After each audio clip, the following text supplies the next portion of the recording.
Hello, hello. I'm Cherry Woodburn, Chief Paradigm Shifter at BorderlessThinking.com. I'm so glad you decided to join me today to learn more about the What's Next program. So are you a woman in the second half of her life who is finally ready to speak up and speak out for what you truly believe in? Are you ready to find the confidence that comes with clarity so that you can follow through on the purpose-driven life that you want for yourself? If you answer yes to both those questions, then you are so in the right place. The What's Next program has helped many participants through its three-step process transition from a life they are no longer satisfied with into a life of purpose and joy and fulfilling activities, work, volunteer work for themselves.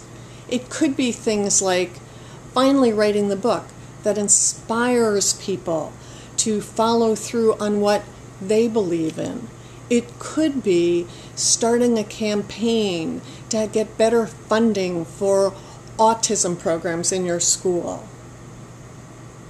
It can be whatever you want it to be. I want to talk about the benefits of the What's Next program. There are so many, but I'm going to just pick one for today, and that is in the first step, taking stock of yourself and your strengths, your preferences, your values. One of the tools that I use is the Myers-Briggs Type Indicator, or the MBTI. And that helps you to find out what your preferences are, what energizes you, what drains your battery.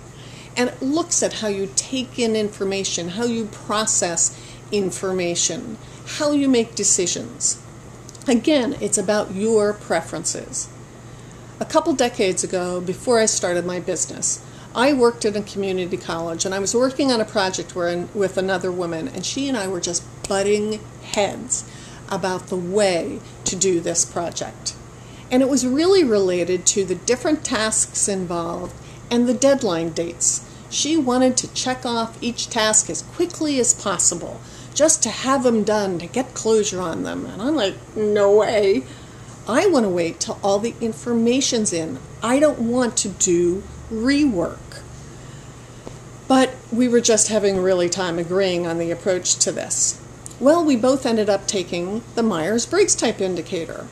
And what we learned on one of the scales of preferences related to decision making, she was what's called a J, I was what's called a P, and we just approached things differently. She has a much higher need for immediate closure than I did.